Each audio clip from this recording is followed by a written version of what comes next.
Hey, it's Steven Semple here, and yes, it's unusual. I'm opening the episode. We've given Dave Young the week off because he's been working really hard lately, and I managed to meet Sergei Kaminskiy. We had a bit of a brief conversation, and I was immediately, dude, I got to get you onto the podcast. There were so many things we talked about that were just really, really great lessons, and he's in the home services business. We're going to be talking about handyman, but this is applicable to all sorts of different businesses. But the first thing is that fascinated me was really how you got started in the handyman business. Like before creating the franchise model, tell me about the start. That was just a cool story. Yeah, so I got married. I was really young. I was just 19 years old, and Right there my tells wife. us you're a little nuts, but you know. Yeah, I look at 19-year-olds now, and I'm like, you're not ready to get married. so, so, but anyhow, we got married, and then about 3 months into it, we look at the bank account. There's about $70 in the bank account, and here I am. I'm working as a framing contractor. I mean, as a framer for a framing contractor, and making $17 an hour. I went to the owner of the business, and I said, "Hey," I said, "Jim, can I get a raise? I bought a truck, I bought the tools." And he goes, "Sergey, I mean, you're already making like pretty much at the top of what framers make."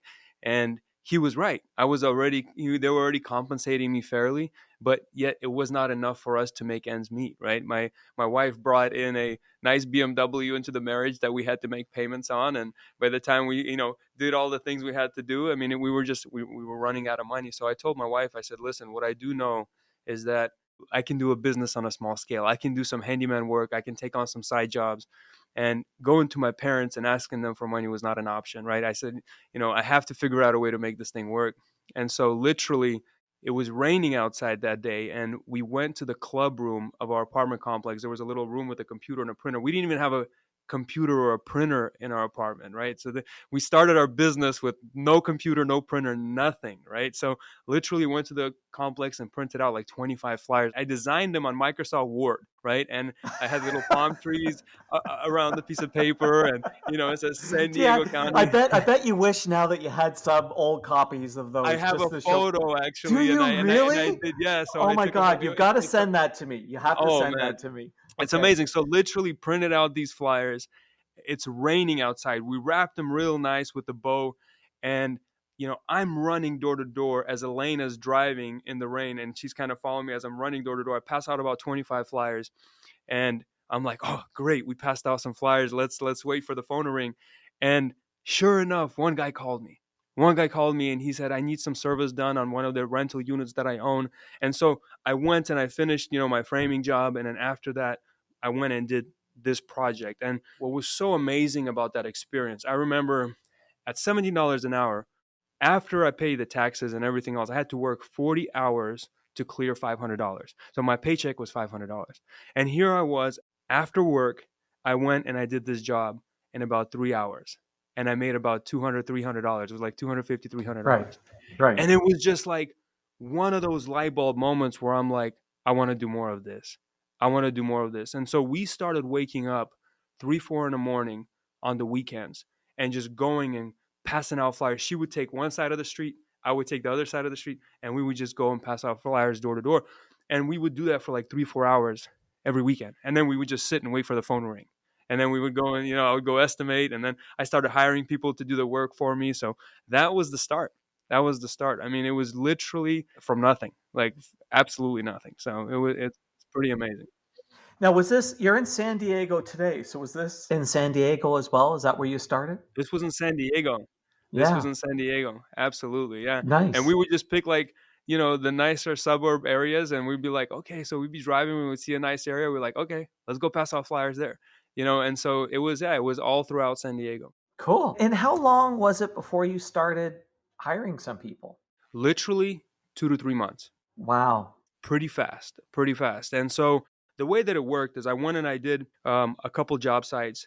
Then one of my friends was actually in the window business, and then he referred a customer to me. And this project was a little bit, for me, it was bigger at the time. It was about $2,500 job.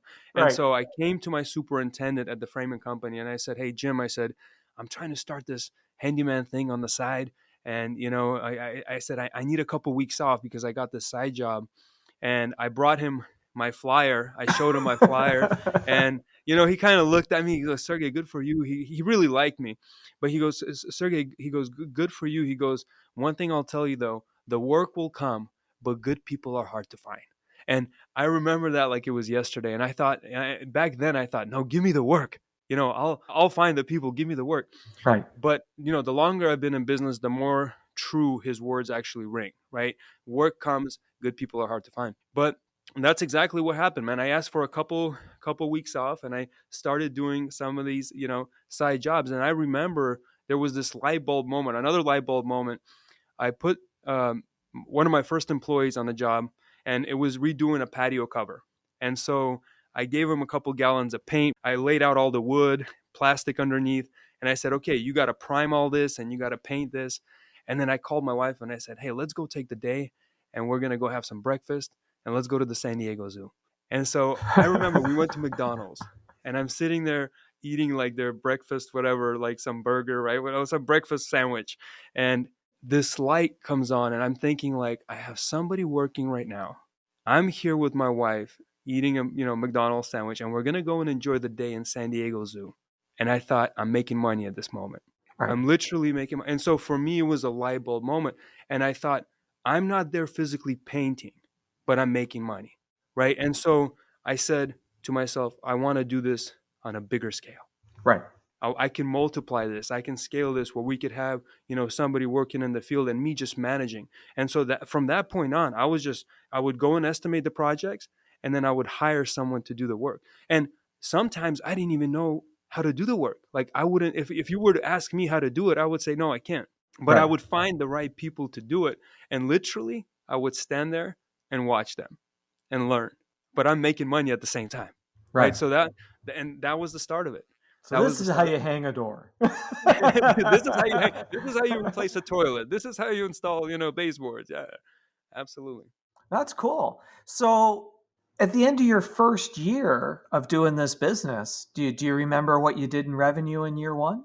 Yes, it was just over 100,000, right? It was just over 100,000 in revenue. The year one, we put a goal for ourselves, and this was one of the biggest kind of business lessons for me. It was around 2005, 2006, and my wife and I were very ambitious, and we said we're going to buy a home within our first year. That was like back then, if you remember the housing crisis, right? Everyone's buying condos and buying homes and they're making all this money. My friends are calling me. They're like, hey, I bought a condo in Arizona. I made 60 grand on this condo. I didn't do anything to it. So I'm like, we got to buy a house. We got to buy a house. Let's hurry up and buy a house. So we put a goal. We're like, within the first year, we're going to buy a house. So we did. I saved up like $30,000. Right. And so we went to Arizona, bought a house that was more expensive than we could afford at the time. I came into it and I said, yeah, I could probably do a light remodel on this because the goal was to buy it, fix it, flip it. And Right. so Yeah. I'm like, I could do this remodel in about 2 weeks and it'll probably cost me about $10,000. A year later and about 70,000 into it, right? So this shows you kind of where I was at with my experience at the time, right? So we finally finished this remodel because I started doing a lot more than I was supposed to do. I wanted to Right. make it perfect, right? I wanted Yeah. to make it perfect. And so then the economy started to take a dive. And then I tried, I rented it, I did that. We ended up losing that house. It was the best business lesson I've ever had, So what was right? the And so lesson? What was the lesson you took away from that if it was such a great oh lesson? man. First of all, don't bite off more than you could chew. Yeah. Always have an exit strategy. Always have a plan B. Because if plan A doesn't work out, you need to always pivot and you need to have a plan B. Right. And Right. so for me, it was more of like, we have to do this, we have to do this, you don't have to do anything. The timing has to be right. The Yeah. deal has to be right. Right. And so just taking the emotion out of the transaction helps you make the right decisions in business. And I'm talking about any business, right? So it's yeah, I'm telling you, like we learned so much from that. We learned so much from it. Okay, so you finished up the first year. You're doing 100 and some odd grand. You've saved up a whole pile of money. At this point, are you still also working as a framer, or have you now quit the No, framing no, no. job? I literally, within 3 months of being married. I put in my notice, that 2 week notice, Yeah. and then I called him. I said, Jim, I'm not coming back. You know, because I did that job, I did it successfully, and then I got a taste of it, and I Right. realized I can keep going. I can Right. do better. And so that was it. Now we ended on very good terms. I'm a big believer in never burning bridges. You know, being in business now for 20 years, people leave on different terms. You know, and it always amazes me how some people leave like very nicely, exit, and then Yep. some people leave with slamming the door. You know, Yeah. and I never understood that. I never understood it because so for me it was always like I actually stopped by the office and like we talked with the he was the superintendent on the job, Jim, and I went and talked to Dan, who was the owner of the company, and thanked them for the opportunity and just exited very nicely and gracefully and yeah, went into business full board, man. Just went all in. Nice. So that was something that was very important to me at the time, is to make sure that I thanked them for what they did, was provide employment for me. Now, I know you also then went on to start the kitchen remodeling, which is Yeah. cool. But the one I want to really talk about is what was the inspiration for creating the franchise, the Kaminskiy Care and Repair, the Handyman franchise? Because that is cool what you're doing there. It's super cool, right? And here's what happened. I started as a handyman business. 2, 3 years into this, our customers started coming to me and saying, "Hey, Sergey, I need to remodel a kitchen. Hey, I need to remodel a bathroom." I was very intimidated by those projects. So I hired an estimating manager who is an amazing guy, by the way. Sheldon came in and he's done kitchen and bath remodels before. So he started like estimating these jobs and I would just watch him in awe. And I'd be like, wow, how is he doing this? Because for me, it was intimidating. They were bigger projects, right? Yes.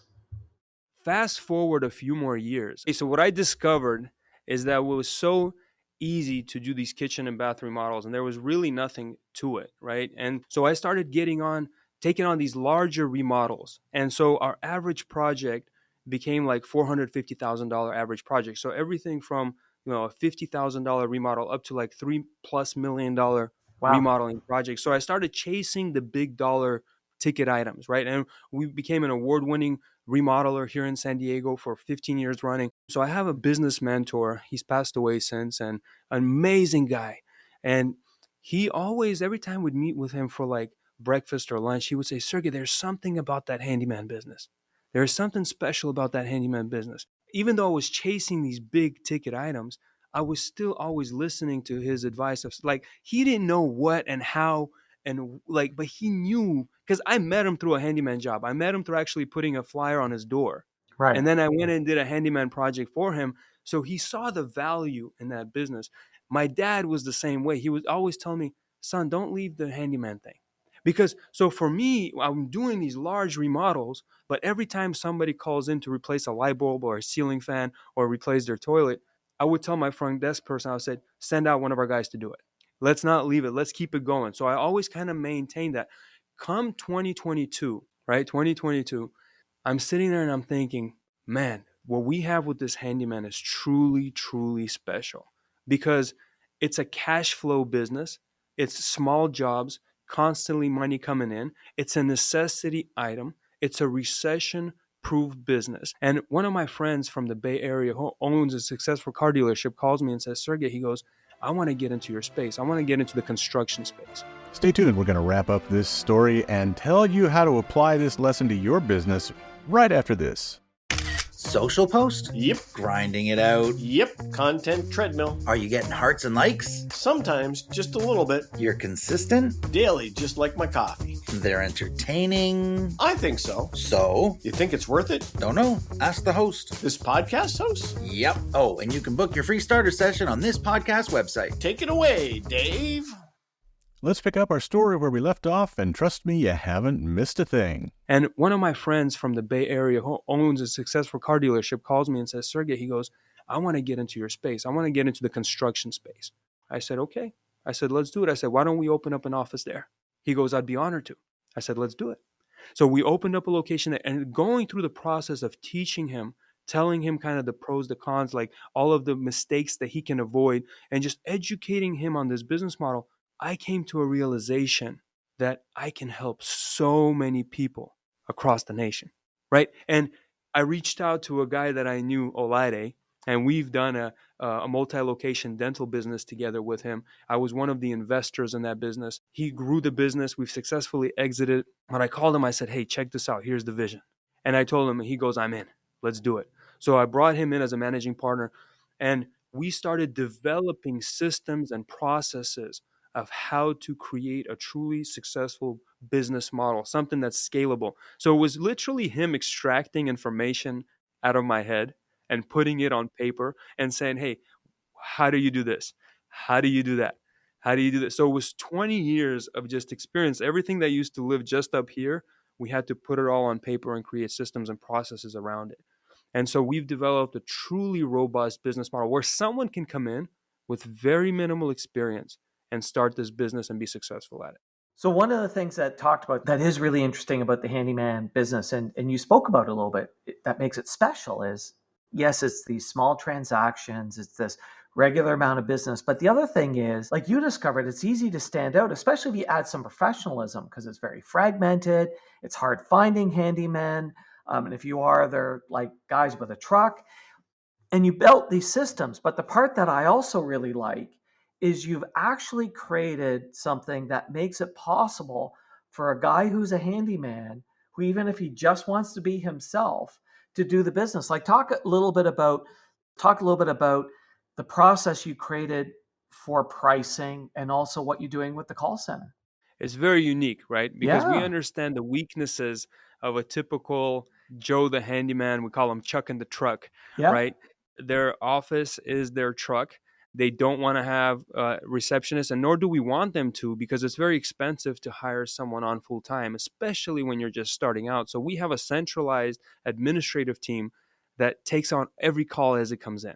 And they follow an exact script. They figure out what office you're calling for, and then they're able to route that call right to the franchisee, right? So they're able to route that call right to the franchisee when the call comes in. And if the franchisee is on a job site, if they're, talking to a customer, if they're in the middle of another appointment and they cannot take that call, we have a centralized estimation team that can actually take the call and sell the job on their behalf on a commission-only basis, right? So the franchisee still gets the project. They don't miss out on the opportunity. The estimation guy makes money too, and then the customer gets the service that they're calling for. So Right. it's a win-win-win for everyone. So we also take on all of the marketing, right? Which is amazing because in the last 20 years, we've developed the effective marketing strategies that we know work, right? And so in business, everything is about customer acquisition and how low you can get the cost per lead and customer acquisition cost, right? It's super important. So we know exactly who our customer is, how to properly target that customer, right? And then so we're able to spread and stretch the marketing dollar further, right, for our franchisees. And so all of those things are huge value for someone who's just coming into the business and starting out. And the thing that's incredible is so many great handymen are people who are, well, that's what they are. They're handy, they're good with their hands, they like building things, they like fixing things, but they don't necessarily want to run a business. And here's the part I shared with you that was interesting, because one of the things we're always looking for here, or I'm always looking for with this podcast, is this whole idea of seeing things that businesses have done and learning from it. And it turns out there's a model for what you've done that you weren't even aware of. And that was Brian Scudamore with 1-800-GOT-JUNK. And Yes. 1-800-GOT-JUNK has been a client, a long-term client of my business partner, Roy Williams. And when Roy started with Brian Scudamore, there was two things. One, all the calls are routed through Vancouver. So it's this whole, same idea where there's this centralized thing. We pick up the phone, we can book the call, all taken care of for the garbage collection. Right. But on top of that, the other thing that they put in place was a standardized pricing. So I call and I go, you know what? I've got an old refrigerator that I want you to get rid of. How much is it? It's this much money. Right. And it made it then really easy for somebody to call in and the stuff to get booked. So what you're telling me is the same thing. I pick up the phone, I call, I go, hey, I got a ceiling fan I want to install. You probably ask a couple of questions and you go, yeah, it's $150 to install the ceiling or whatever it is. And I'm like, great. Can you send somebody out? You say, we sure can. Exactly. And look, it's fabulous because it allows that single guy to have that business. Absolutely. And look, the beauty of this too here, Stefan, is that people are calling in with this honeydew list, right? It's not something that necessarily they're super excited about doing. Like on our design remodeling projects, I mean, people are like, yes, I'm going to get a brand new kitchen. I'm going to extend my living room out. And so it's kind of like a dream for them, right? Right. This is probably like your wife nagging at you, like, come on, Stefan, you gotta get these guys out here. You gotta get this guy done. I'm tired of looking at that hole in the drywall, and I want that ceiling fan installed, and it's that kind of thing, right? So it's a necessity item, but the important part of it is not a huge financial decision. So Right.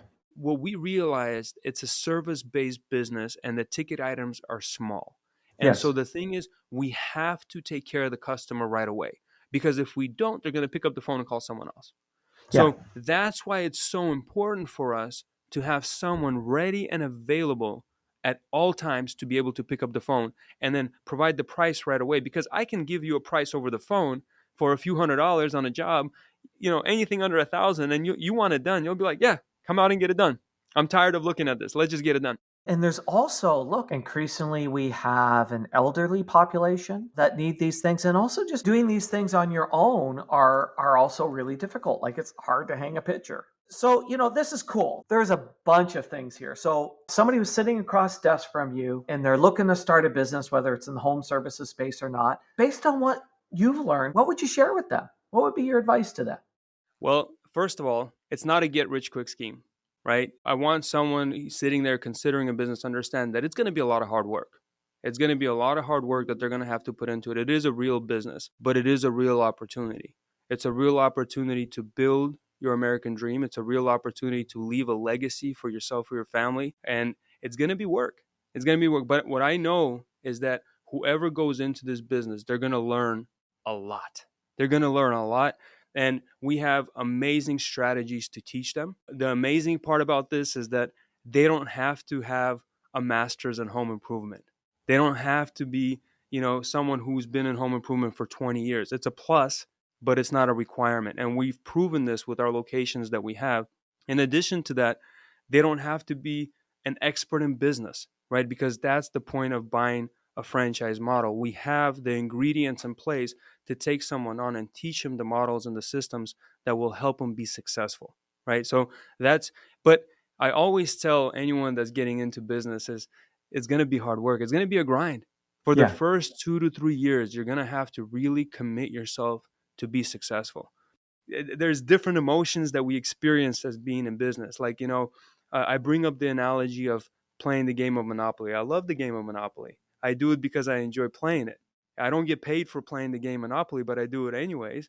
But as I'm playing the game, there are moments when I experience great joy. Yeah. And, I'm so happy. I rolled the dice very well. And, and, Boardwalk, yeah, woohoo! I made a good trade. But then I see somebody making a trade that's going to hurt me, or something is happening. All of a sudden, I'm feeling a little bit upset, a little bit salty. And, so you're going through these, different emotions playing the game. And to me, business is no different. We do it because we truly enjoy it. We're building something successful, but you're going to experience different emotions, just like with any other game, just like with Monopoly, with chess, with anything else. You're going to have good moments and not so good moments. You have to take the good and the bad, the pretty and the ugly, right? But the point is, you determine, you have the grit, and you're like, okay, this is something that I want for myself and my family. I want to have the American dream. I want to be successful. I want to have the freedom. I want to build something. I want to provide good employment for others. I want to provide good service for other people, contribute to the community, improve homes for people. And so when you have all of those things and you're like, that's what I want to do, you're going to be successful. You're going to be successful. Well, one of the things that I really like that you brought to it, because I've seen lots of franchises. Many of them are just like, well, here's the system for doing the work. And I get it. That's somewhat important.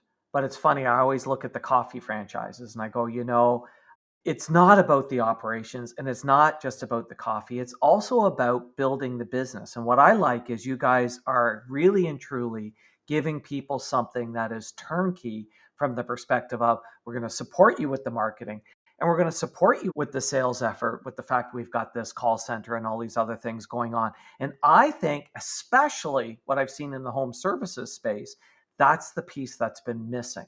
They all come up with here's the way to price things, here's the way to do it, but then they struggle with their call centers and they struggle with their marketing. And the fact you guys are running with that, I actually think you've got a winning business model. And I really believe that we're going to be seeing your franchises all over the place. So if somebody was interested in learning more about acquiring or looking at a franchise, how do they get a hold of you?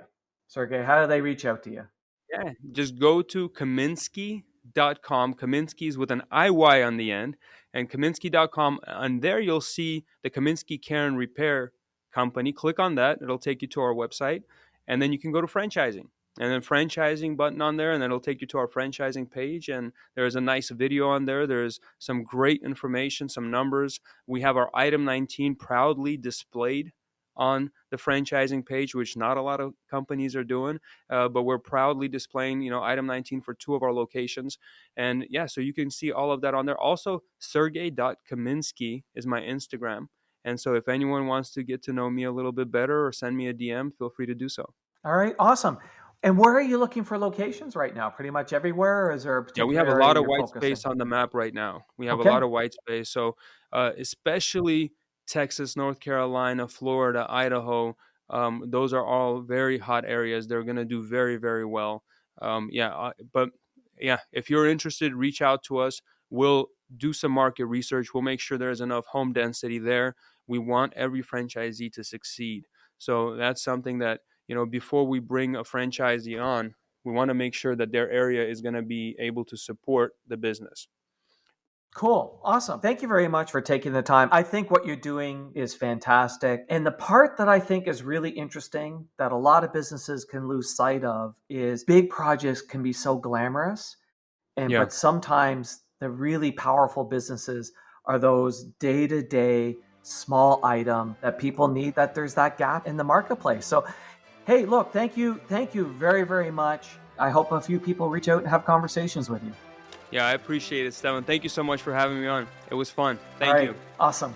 Thanks for listening to the podcast. Please share us, subscribe on your favorite podcast app, and leave us a big, fat, juicy 5-star rating and review at Apple Podcasts. And if you'd like to schedule your own 90-minute empire building session, you can do it at empirebuildingprogram.com.